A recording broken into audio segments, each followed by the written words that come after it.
Saya akan share materi saya. Bentar.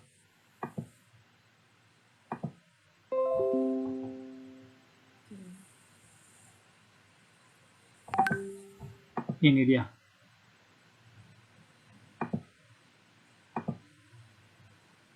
Oke, Mbak Monik, bisa lihat monitor saya? Bisa.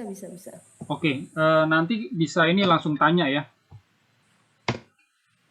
Jadi saya jelaskan dulu, ini cuma 2 slide aja, karena 2 ini juga bobotnya lumayan banyak gitu ya. Jadi gini, di dalam jemaat awal itu ada 3 pedoman pengajaran.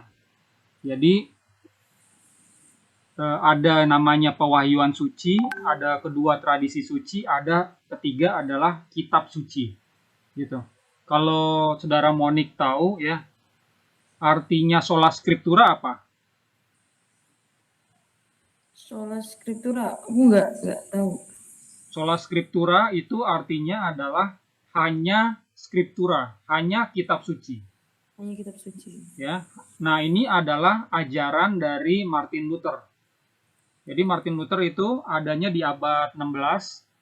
Dia mengeluarkan pengajaran ada sola fide, sola scriptura, ada sola-sola yang lain gitu ya. Jadi semenjak Martin Luther ya ada banyak gereja yang ngikutin jejaknya Martin Luther hanya berpedoman kepada Kitab suci. Kitab suci aja. Padahal di jemaat awal itu ada 3 pilar iman. Ya, selain kitab suci yang ketiga itu pertama kali ada pewahyuan suci, ada tradisi suci, baru yang terakhir adalah kitab suci. Nah, saya coba jelaskan dari pewahyuan suci dulu ya. Pewahyuan suci ya, ini asal muasal dari pengetahuan atau pengajaran itu asalnya dari atas atau dari Tuhan. Ya. Tuhan berfirman atau bersabda atau menyampaikan wahyu atau orang luar Kristen bilangnya wangsit gitu ya. Itu kepada seseorang yang biasanya disebut sebagai nabi. Ya. Jadi manusia menerima wahyu dalam keadaan berdoa, mimpi, merenung, meditasi, penglihatan, mendengar suara ya dalam batin atau suara audible langsung dan lain-lain. Nah, makanya kemarin itu sempat aku bilang kalau kamu ini punya tipikal seperti nabi atau mistikus. Ya, penyampai firman atau penyampai pesan dari Tuhan itu adalah nabi. Nah, contohnya Yesus atau nabi-nabi menerima wahyu dari Bapa. Kalau di dalam perjanjian lama itu kan ada banyak nabi, mulai dari Nabi Musa. Musa sebagai penerima wahyu dari sang Bapa, terus dia ngajar 12 suku Israel. Ya.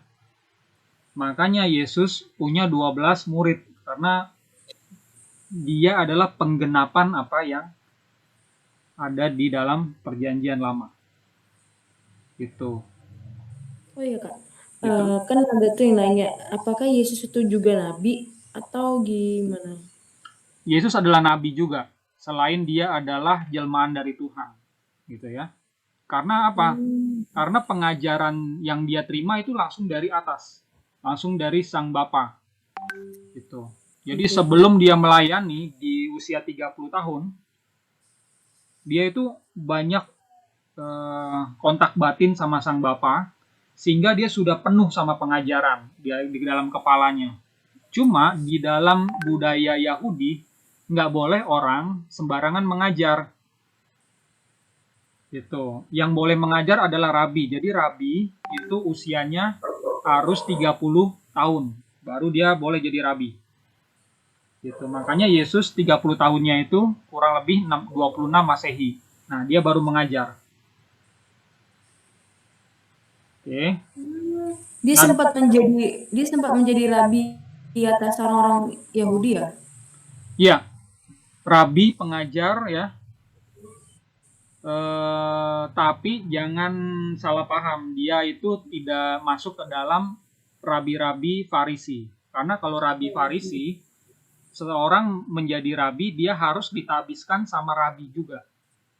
Gitu. Misalnya Rabi Samuel, ya, dia di usia 30, dia jadi rabi kalau dia ditabiskan sama rabi yang jadi pengajarnya dia. Misalnya Rabi Aldo gitu ya. Nah, Rabi Aldo mentabiskan Rabi Samuel. Rabi Aldo ini dulunya ditabiskan sama Rabi siapa gitu ya. Rabi Immanuel gitu. Nah, jadi kalau Yesus siapa yang mentabiskan? Tahu nggak? Bapak sendiri. Benar, ya. Melalui jadi pada saat dia selesai dibaptis ya, dia keluar dari air itu ada Roh Kudus turun ke atas dia. Nah, Roh Kudus itu adalah lambang dari pentahbisan itu. Jadi Yesus itu beda sama rabi-rabi Yahudi. Kalau rabi Yahudi ditabiskan sama orang, Yesus ini ditabiskan sama Sang Bapa, Sang Roh Kudus. Jadi Yesus bukan rabi Yahudi, makanya ajarannya berbeda. Ya. Oh iya, paham. Jadi ini adalah pilar yang pertama, pewahyuan. Semua pengajaran Kristen mulainya itu dari Yesus. Kalau Yesus nggak ada, ya, otomatis kekristenan nggak ada. Iya. Ya. Nah, masuk ke pilar yang kedua, tradisi suci. Jadi begitu Yesus terima, ya, dia tidak menulis, tapi dia mengajar. Nah, ini Yesus lah ceritanya nih ya. Dia ngajar ajaran lisan atau juga berupa ritual-ritual gitu ya.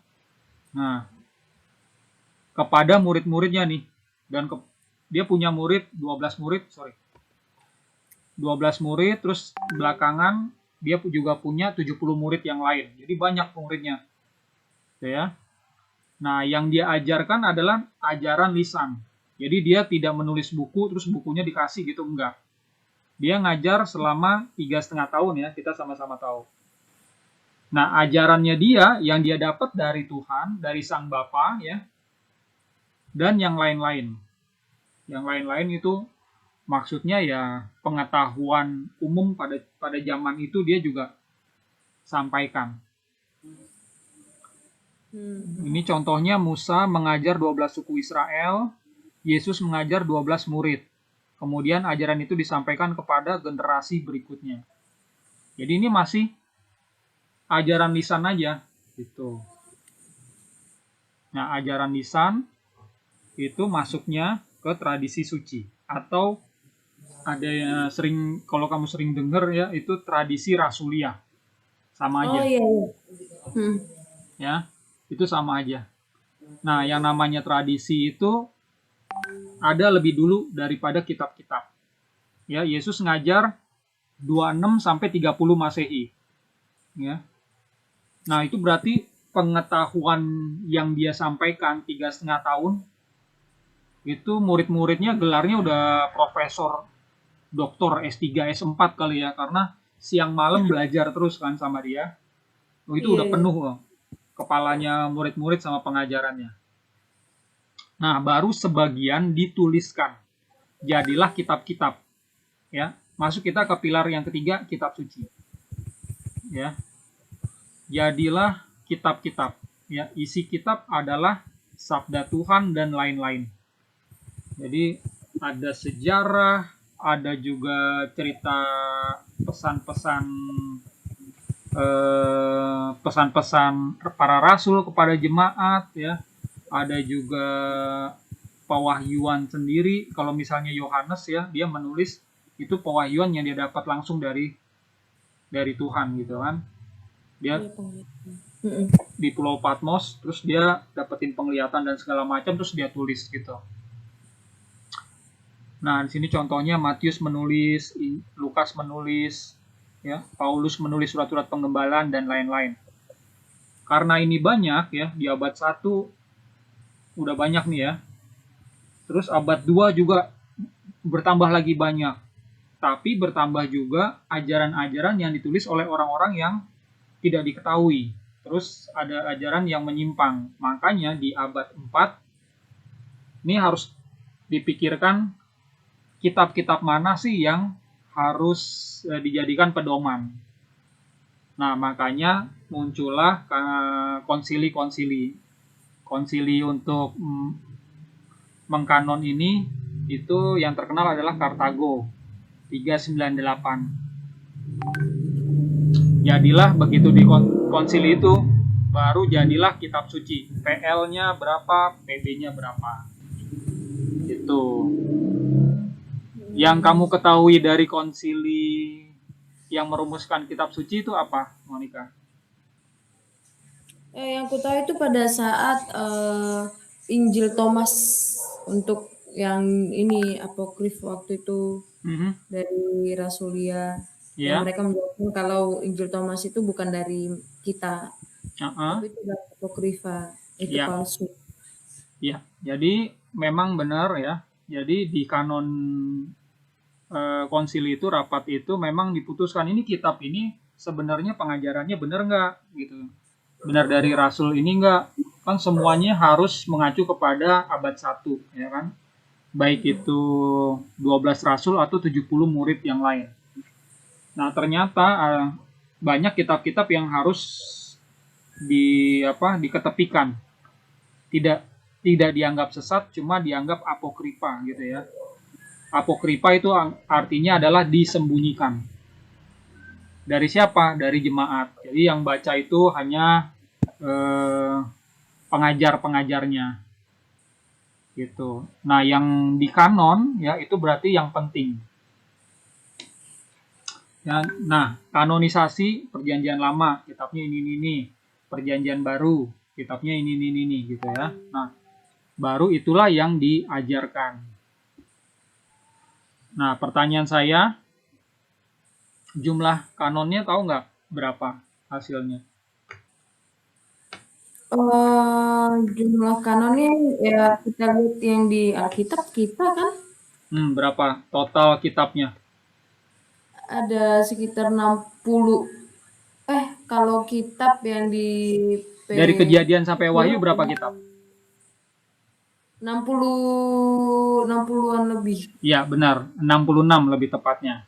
Nah, itu baru kanonisasi Martin Luther dan Calvinis, lalu diikuti sama gereja-gereja modern lain.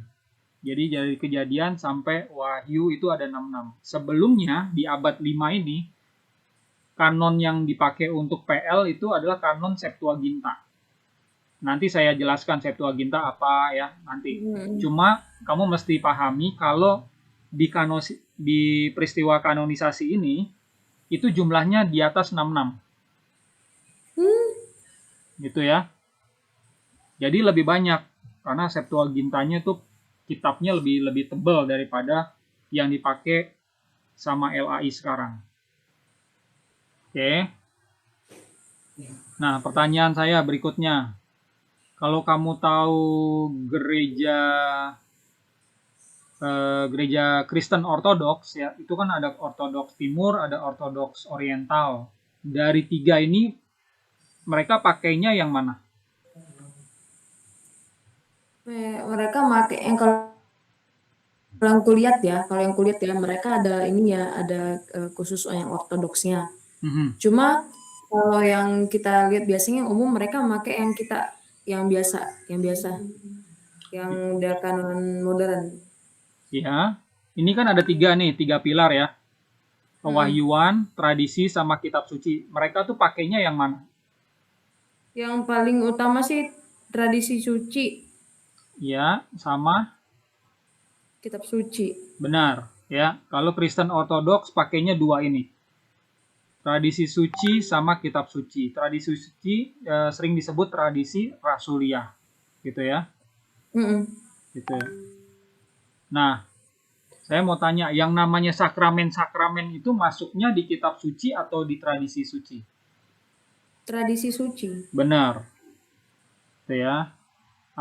Gereja Kristen atau gereja-gereja awal ya, itu selalu lebih dari kitab suci. Kitab sucinya aja tadi lebih dari 66 ya. Nah, ditambah sama tradisi suci. Jadi pedomannya itu minimal ada 2. Kalau Roma Katolik kamu tahu apa? Ada berapa ini pilar iman mereka? Mereka pakai semua pewahyuan suci, tradisi suci, dan kitab suci. Mereka pakai tradisi suci dan kitab suci, tapi yang pilar pewahyuan sucinya diganti sama magisterium. Iya benar. Ya, magisterium itu artinya adalah pengajaran dari para uskup. Gitu ya. Nah, kenapa pewahyuan suci ini ya, nabi itu sudah jarang dipakai ya di dalam gereja-gereja awal ataupun gereja modern. Kamu tahu nggak awalnya kenapa? Kalau dugaanku menurut pendapatku sendiri, karena banyak orang yang mengaku-ngaku dirinya nabi. Iya benar. Ada lagi? Karena banyak juga yang berpikir pewahyuan suci itu hanya terpotong atau di stop itu di nabi kita yang terakhir, yaitu Yesus sama Rasul. Iya. Jadi ya jarang sekali gereja-gereja sekarang yang masih pakai pilar iman pewahyuan suci, karena tadi kamu benar ya, ada yang udah antipati ini sama nabi. Ada yang bilang, aduh kalau nabi pasti nabi palsu gitu ya.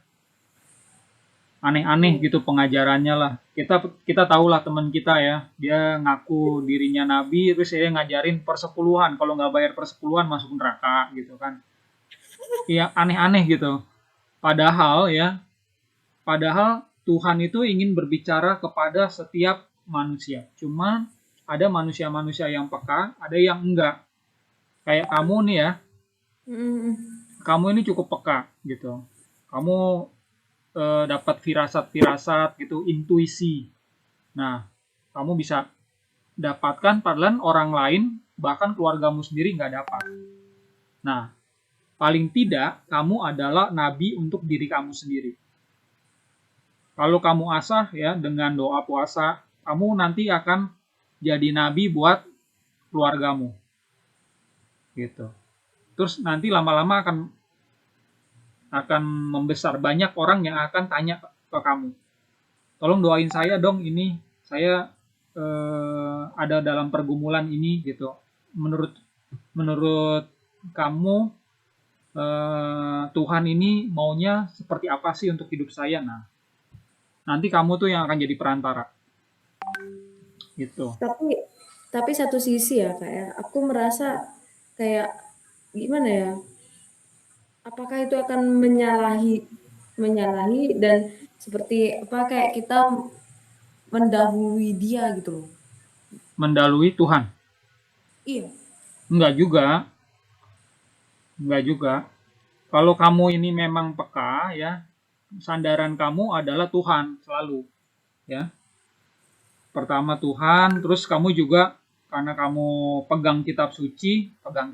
Misalnya nih, ada orang ngaku-ngaku, wah, saya nih harus menikah sama A.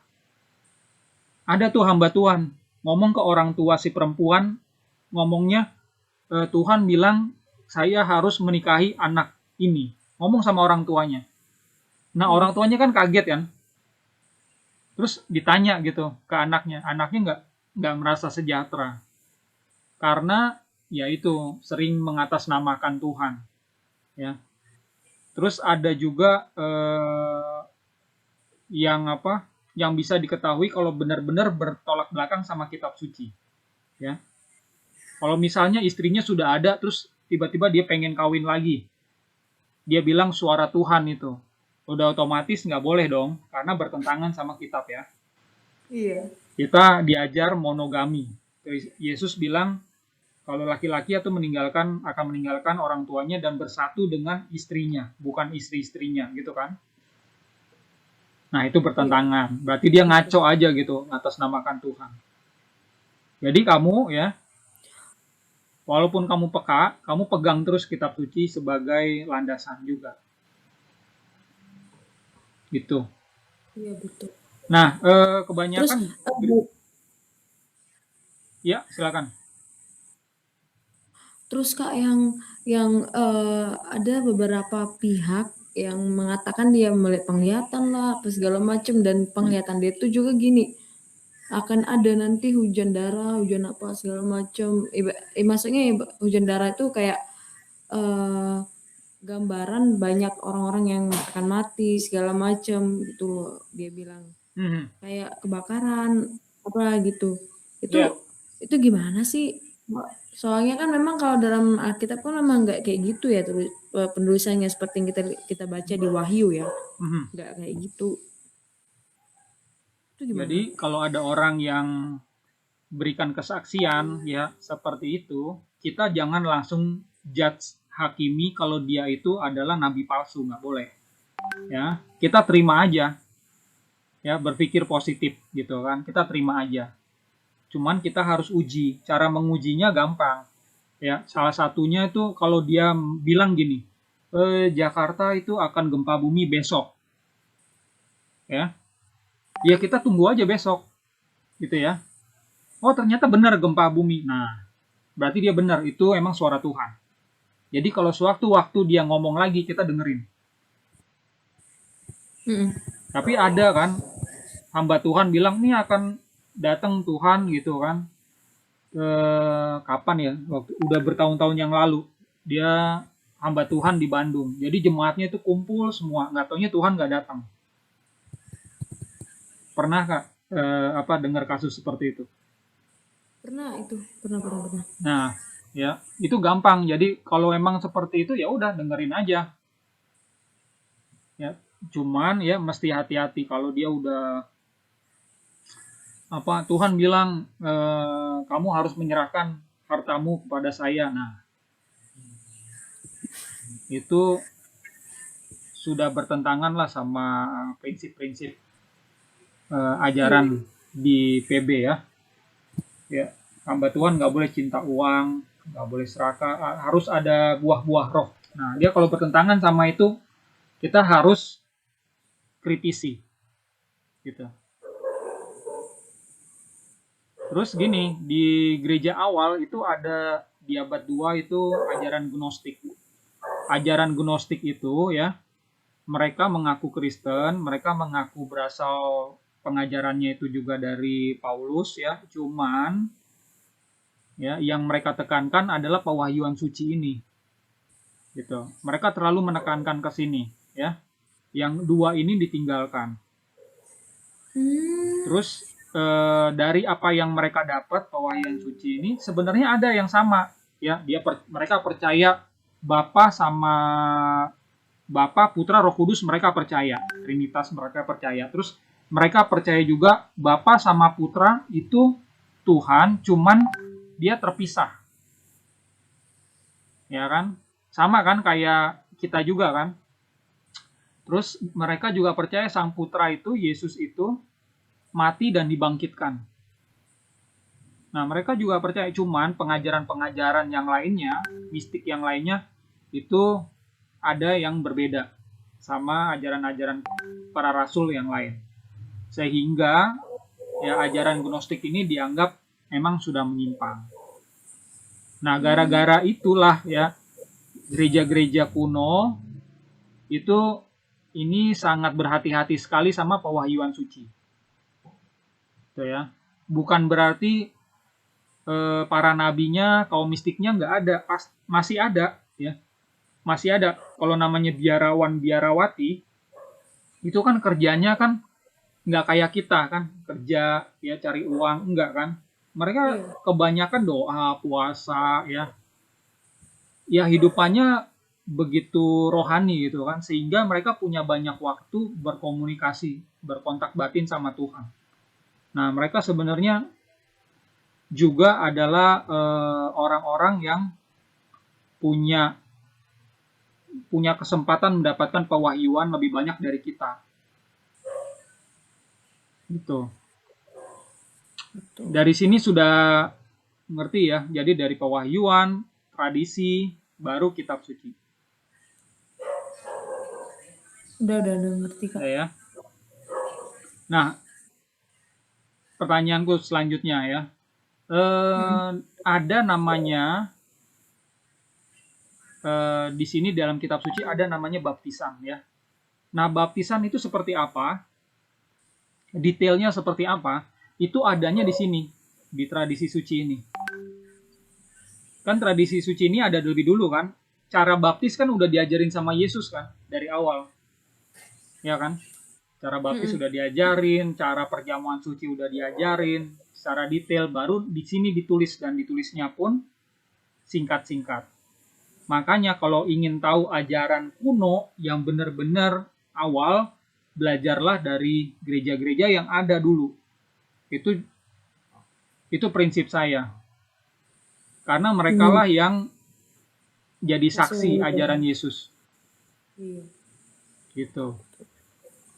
Nah, kalaupun gereja-gereja modern ya, seperti Protestan, Calvinis, New Calvinis, Pentakosta, Advent, terus Mormon lah, Saksi Yehova, segala macam ya, sampai Mesianik, Metodis, itu kan mengacu kepada kitab suci saja.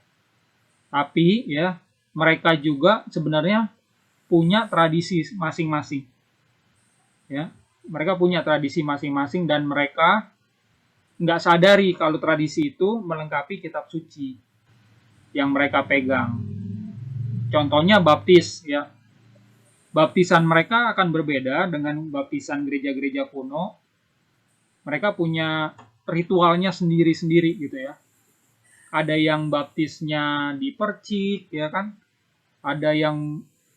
Ada baptis yang pakai bendera bahkan. Ada yang baptis pakai nama Yahweh. Nah, itu adalah tradisi-tradisi mereka. Gereja-gereja modern ini. Gitu ya. Sampai sini ada yang mau tanya?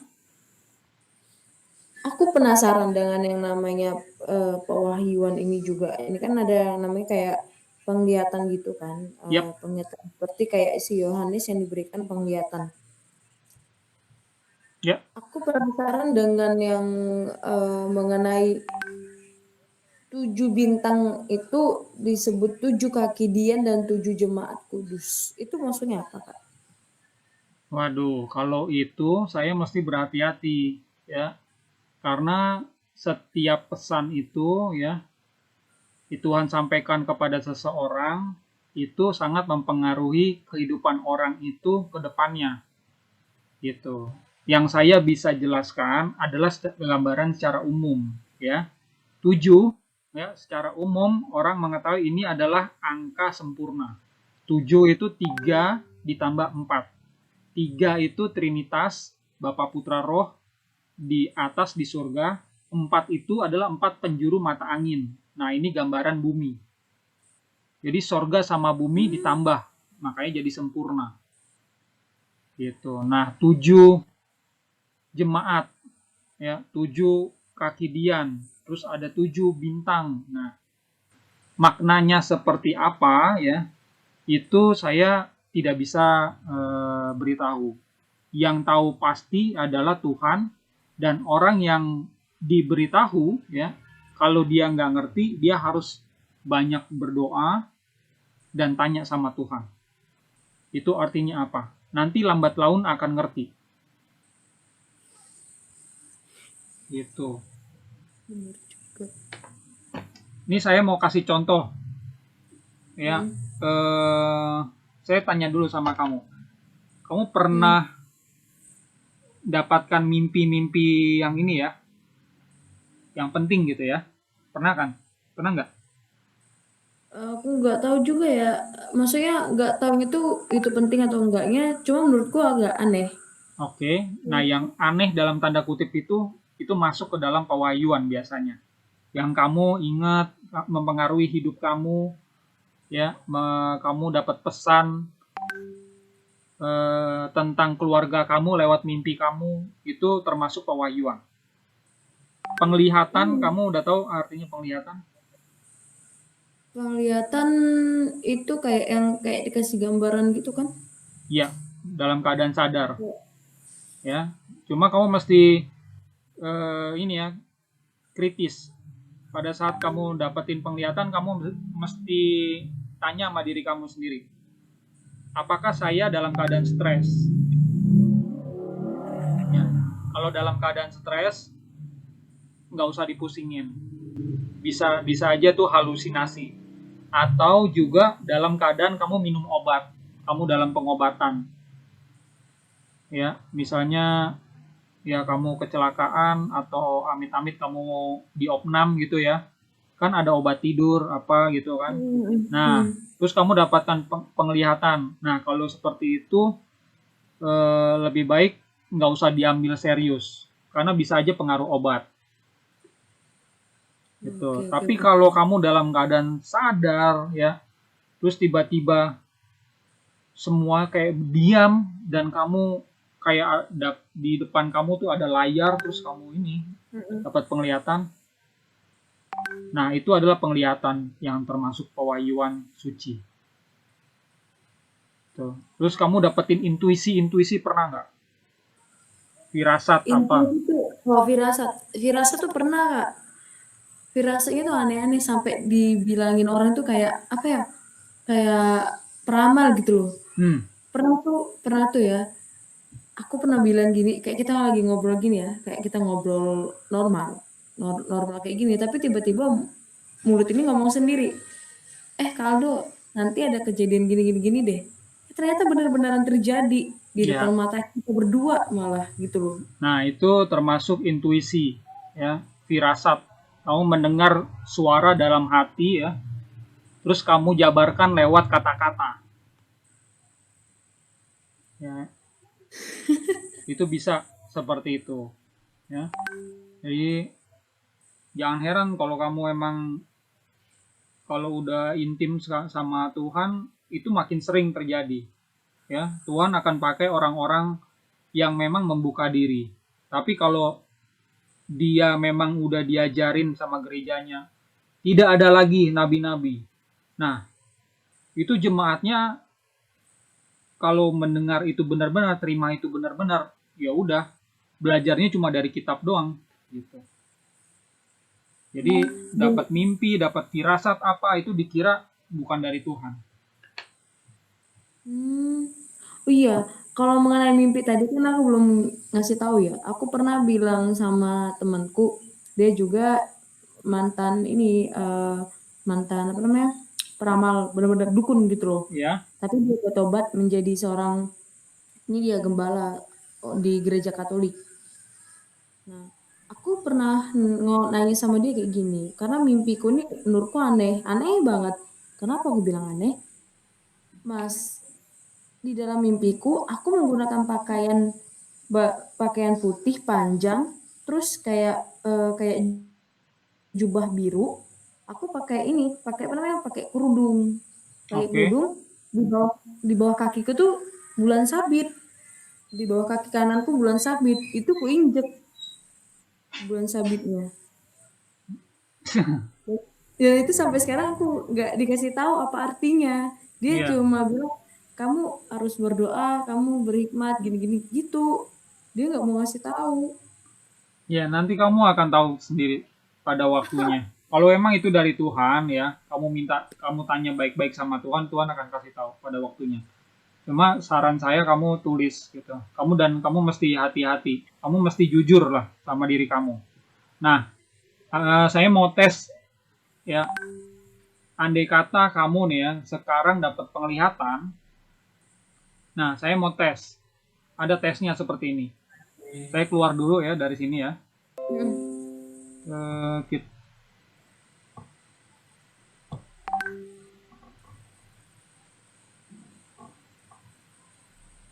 Oke, saya kembali ke sini, berhenti presentasi. Nah, andai kata kamu dalam keadaan sadar, terus kamu ngeliat penglihatan. Tapi namanya penglihatan itu kan nggak lama ya, Monica Iya. ya.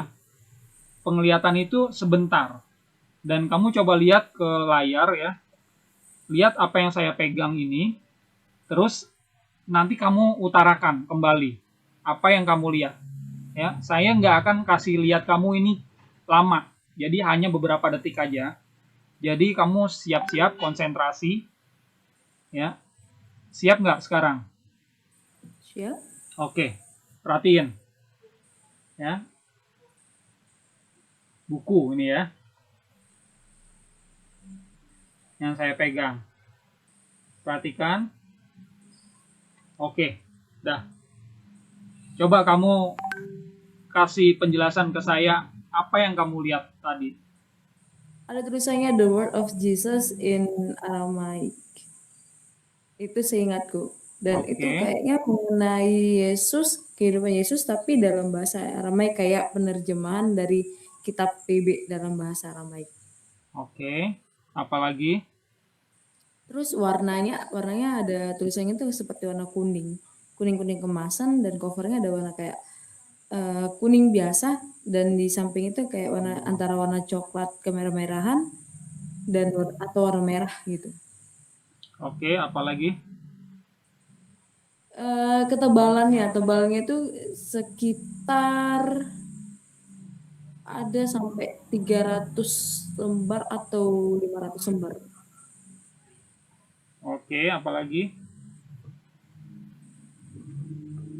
Ada gambar ini pria.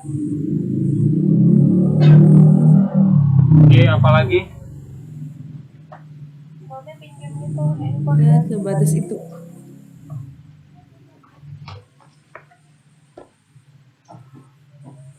Udah?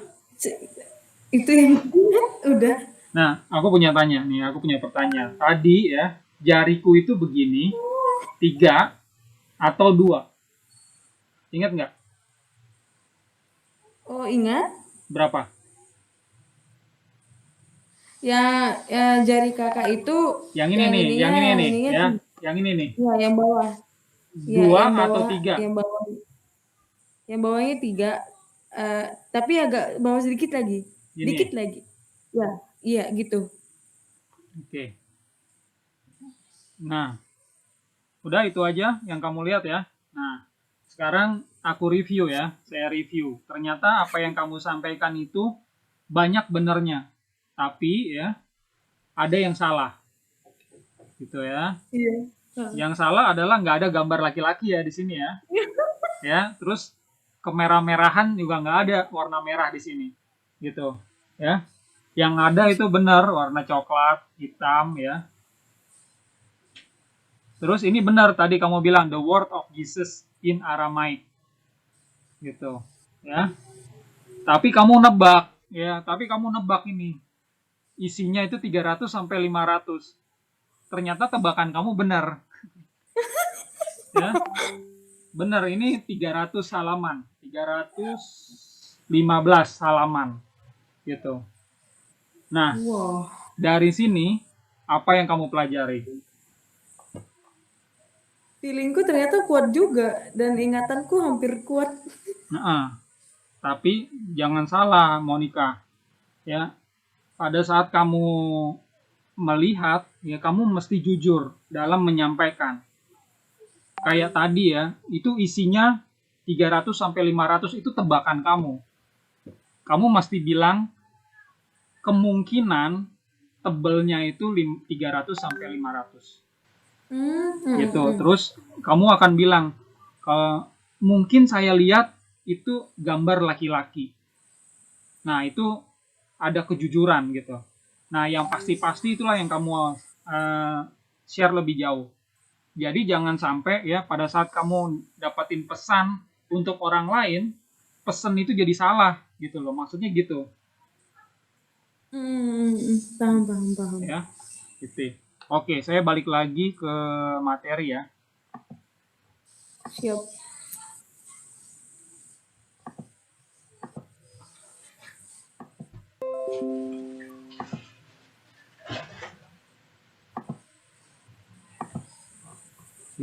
Nah, ini slide yang terakhir. Ini kita bicara naskah-naskah utama PL. Karena tadi pilar ketiga adalah kitab suci, sekarang kita belajar tentang kitab suci. Terutama naskah PL-nya dulu. Kalau naskah PL yang ada ya, yang kamu mesti tahu ya, yang dipegang sama kebanyakan orang Kristen di Indonesia itu kan kitabnya terjemahan LAI ya. Iya. LAI itu ngambil referensinya itu dari Masoretic Text ini MT. Ya, lihat nggak di monitor? Iya. Ya. Nah, kamu mesti pahami kalau Masoretic Text itu terjemahan dari naskah. Nah, naskah yang udah hilang. Terus terjemahan ini juga dari naskah yang sudah hilang, terus terjemahan dari naskah yang sudah hilang. Ini para sarjanawan yang membuat ini ya, bukan saya. Jadi yang namanya kitab suci itu dipelajari, ya teksnya itu seperti apa, isinya seperti apa. Lalu mereka itu membuat skema seperti ini. Masoretic Text itu dibuat oleh kaum Masoret ya. Saya salah tulis. Ya. Itu dari abad 7 sampai abad 10. Abad 7 sampai abad 10. Iya. Abad 7 sampai abad 10. Karena kaum Masoret itu memang adanya mulai abad 7. Kaum Masoret. Kaum Masoret ini adalah Yahudi yang tidak percaya Yesus. Ya. Jadi yang dipakai sama LAI itu yang ini. Gitu ya. Terutama naskah abad 10 ya, yaitu Aleppo Codex. Ya, ini bahasanya bahasa Ibrani. Itu ya. Aleppo. Ya, Aleppo Codex abad 10. Gitu. Jadi pertanyaannya, apakah jemaat awal memakai kitab ini?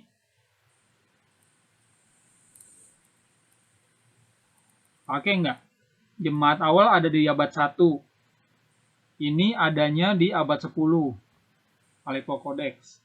Kira-kira pakai enggak jemaat awal? Enggak, kan beda ini, beda zaman juga. Benar. Jemaat awal itu ada mulai dari abad 1. Gitu ya. Jadi yang dipakai sama jemaat awal adalah naskah yang hilang ini, yang udah hancur. Ya, ini di abad 1 ya. Kalau ini di abad-abad sebelum atau setelah kepulangan dari Babilonia. Nah, itu ditulis ulang ya sama Ezra dan yang lain-lain. Ditulis ulang. Nah, ini sekitar abad 5 sebelum Masehi. Lalu ya disalin di Mesir oleh rabi-rabi yang diminta oleh Raja Ptolemeus Mesir. Jadilah Septuaginta. Septuaginta adalah PL dalam bahasa Ibrani. Abad 3 sebelum Masehi. LXX. Ini 70. Karena ada jumlah rabi yang menerjemahkan dari Ibrani Aramaik sini ya ke Septuaginta itu ada 70 orang. Itu ya. Jadi lebih tua mana, Septuaginta sama Masoretic? Septuaginta. Iyalah, Septuaginta lah sebelum zaman Yesus. Ya. Nah, ini yang hilang ini, yang hancur ini disalin terus kan? Disalin. Nah, di abad 1 jadilah ini nih, yang hancur, yang hilang juga. Di abad 1. Lalu disalin sama jemaat Assyria atau Yahudi Kristen. Jadilah Peshitta. Nah, Peshitta ini adalah PL berbahasa Aramaik. Abad 2 Masehi. Jadi jemaat itu kan ada yang berbahasa Aramaik, ada yang berbahasa Yunani kan. Nah, orang-orang Yahudi kan nggak bisa bahasa Yunani. Jadi pakainya PL bahasa Aramaik. Gitu.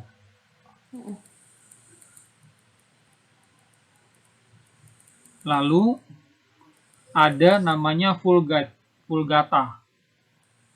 Vulgata adalah terjemahan PL bahasa Latin. Itu dimulai abad 4. Jadi, ya, kalau jemaat awal yang berbahasa Yunani makainya Septuaginta. Yang berbahasa Aramaik pakainya ini ya, Peshitta. Nah, kalau Vulgata itu dipakai sama jemaat Roma Katolik. Karena Roma Katolik itu ya tadinya berbahasa Yunani nih. Terus diubah bahasa peribadatannya, bahasa kitab sucinya jadi Latin. Karena Romawi bahasa resminya itu pada saat itu Latin juga. Ya udah. Kitab sucinya jadi Latin mulai abad 4. Itu ya. Lalu onkelos ini apa? Onkelos adalah targum. Ya, targum itu adalah terjemahan. Jadi ini adalah bahasa Ibrani ya, Ibrani. Lalu diterjemahkan ke bahasa Aramaik. Nah, untuk siapa? Untuk orang Yahudi. Jadi orang-orang Yahudi zaman dulu emang nggak bisa bahasa Ibrani? Iya. Jadi yang bisa bahasa Ibrani itu hanya rabi-rabi aja. Kalau orang-orang biasa nggak bisa. Makanya Yesus itu kalau ngajar sehari-hari, ya ngajar itu pakai bahasa Aramaik. Gitu. Jadi kalau orang-orang yang kayak Wahyudi di Indonesia ini mereka pakai Ibrani itu berarti menyalahi aturan dong, karena Ibrani kan hanya bisa dipakai oleh rabi-rabi mereka. Apakah diperbolehkan zaman sekarang juga nih para Wahyudi bahasa-bahasa? Nggak apa-apa. Kan namanya bahasa itu kan berkembang kan dari abad ke abad. Iya, iya. Nah, kalau bahasa Ibrani itu berevolusi. Mulai dari bahasa Ibrani biblikal, ya 1500 sebelum Masehi sampai 250 sebelum Masehi. Lalu dari 250 sebelum Masehi sampai 600 Masehi itu Ibrani Misnaik. Nah, Ibrani Misnaik inilah bahasa Aramaik. Gitu. Terus Ibrani berubah lagi jadi Ibrani pertengahan sampai 1800. Lalu Ibrani modern 1800 sampai sekarang. 1800 sampai sekarang. Iya, jadi emang berubah-berubah ya karena dapat pengaruh dari budaya-budaya lain ya. Akhirnya jadi berubah dan itu wajar.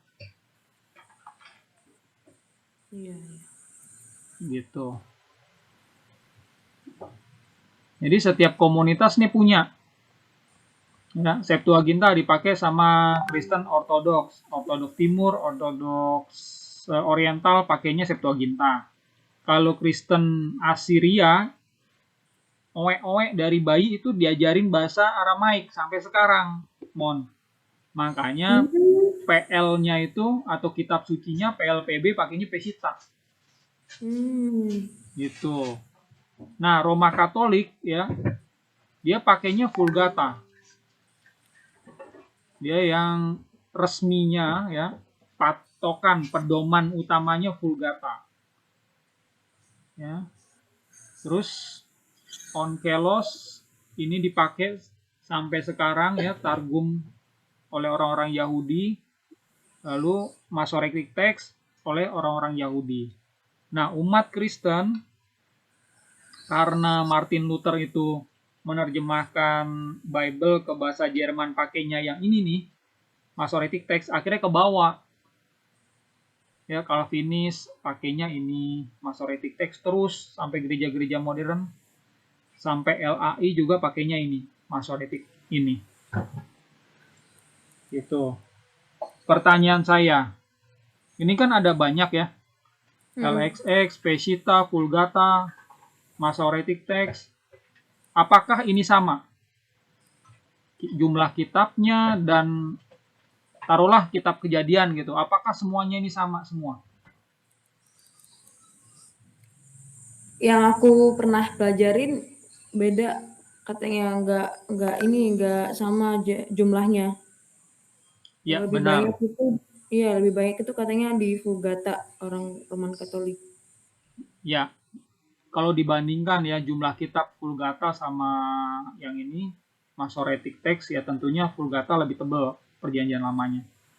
Ya, tapi kalau kita lihat isinya, ya misalnya sama-sama kitab Kejadian gitu ya, itu beda-beda. Karena ya maklum aja ya, dulu itu tidak ada namanya mesin fotokopi. Kan enak ya kalau ada mesin fotokopi. Fotokopi aja Iya semua benar. ini. Udah gitu ada lagi zat pengawet naskah seperti ada di museum-museum. Nah, udah. Yang ini nggak mungkin hilang nih. Yang di bawah ini nih. Nih, Iya ini betul. nggak mungkin hilang. Terus aja di mana-mana pakai yang ini. Karena ini hancur, namanya dokumen kuno. Nah, salinan-salinannya itulah yang kita pegang. Dan kalau ini berbeda-beda itu wajar. Jangankan ini, kalau ini kan Kristen kan, Septuaginta, Peshitta, Vulgata, Iya. yang megang Kristen. Dua ini aja punya perbedaan nih. Onkelos sama Masoretic Text. Sama-sama Yahudi nih. Gitu. Iya, iya. Jadi kalau teman-teman Yahudi atau non-Kristen ya, yang menuding-nuding, wah ini kitabmu aja banyak errornya gitu. Karena mereka itu nggak lihat gitu. Kitab mereka itu seperti apa. Dibandingkan sama yang mana itu mereka nggak lihat. Benar-benar. Ya, Onkelos ini sama ini aja, ini banyak ada perbedaannya. Padahal sama-sama dipakai orang Yahudi. Yahudi. Nah ini di gambar ini tidak ada ini Torah Samaritan. Ini saya lihat nggak ada di sini. Ya. Jadi Nah, mereka menggunakan apa tuh? Torah Samaritan juga ya sebenarnya itu juga salinan ya, salinan kitab yang dipegang sama kaum Samaritan. Nah, itu kan mereka punya 5 kitab kan dari Kejadian sampai Ulangan.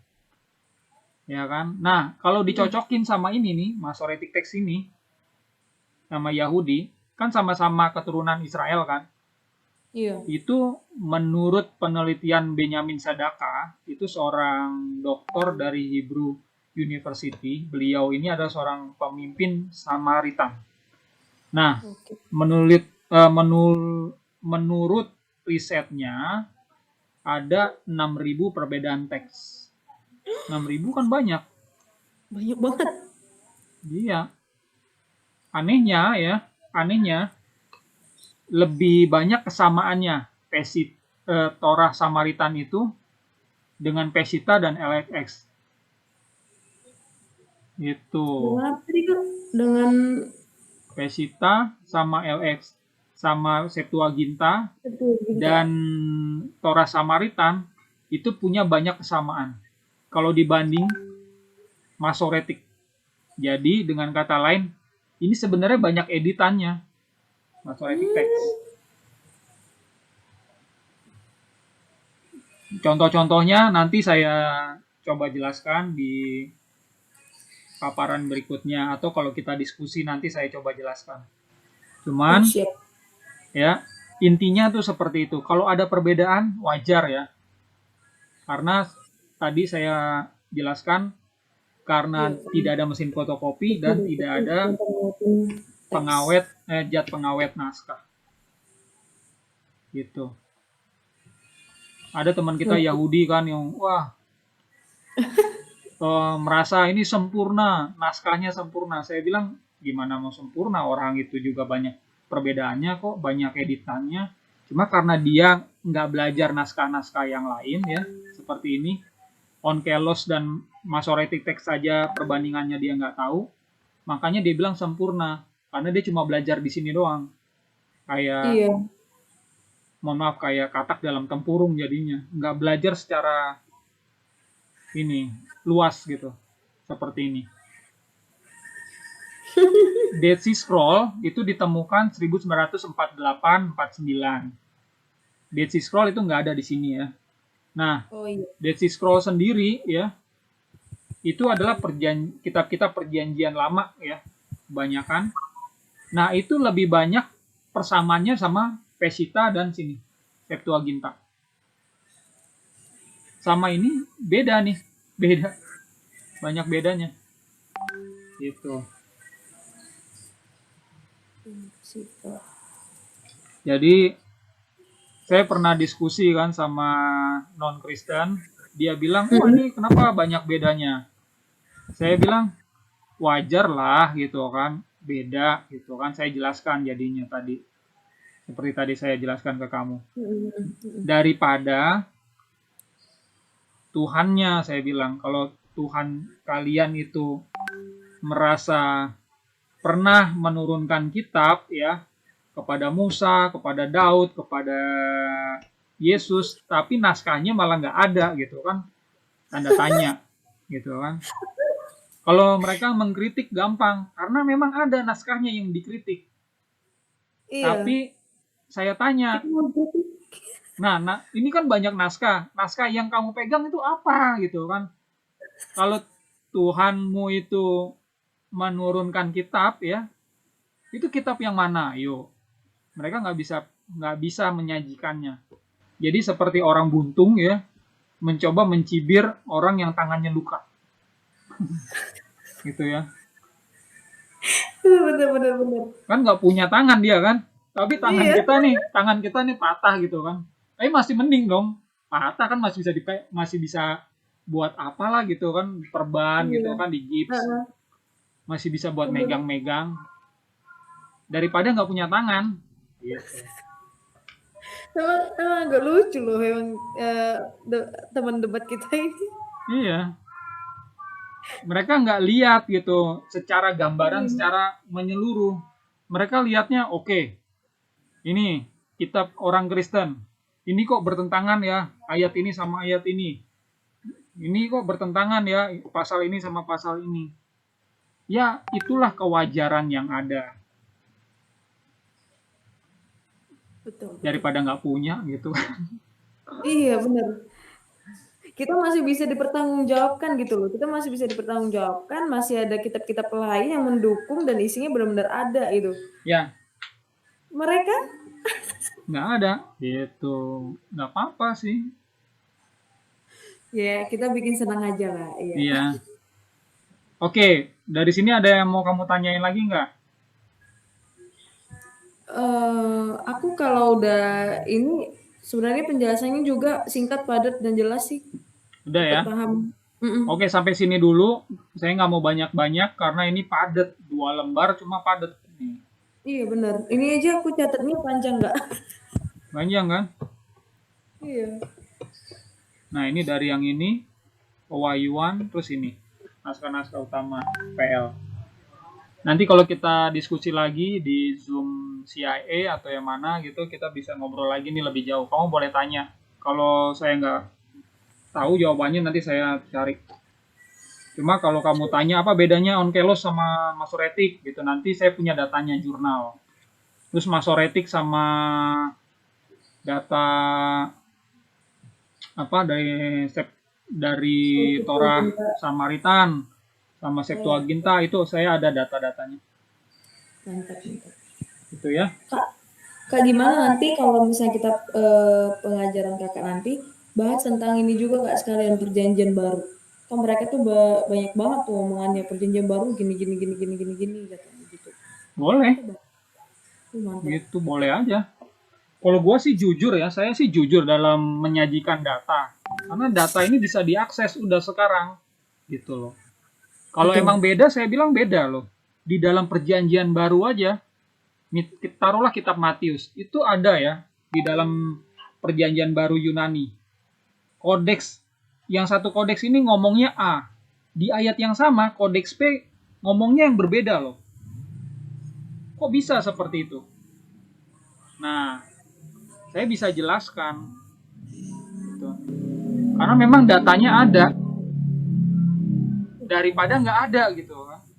Mereka bilang, wah ini Tuhan menurunkan kitab kepada Yesus gitu. Tapi kitabnya nggak ada gitu kan. Jadi aneh juga gitu. Kalau ada kan bingung mereka mau pakai yang mana, ayo. Karena yang namanya kitab-kitab perjanjian baru yang buat adalah gereja. Tidak pernah diturunkan oleh siapapun. Ya. Kitab-kitab ini ya yang saya jelaskan ini dipelihara oleh gereja-gereja juga. Bahkan Masoretic Text ini juga naskah salinannya tuh ada di Vatikan. Makanya si Martin Luther pakai naskah salinannya. Ini yang memelihara ini adalah gereja-gereja. Sekarang ini sebagian disimpan di museum-museum. Gitu. Ada. Makanya kita bisa lihat, oh, ada cacat-cacatnya ya. Wajar. Ini bukan dokumen abad 21. Kalau abad 21 kan enak, bisa dipinil. Iya.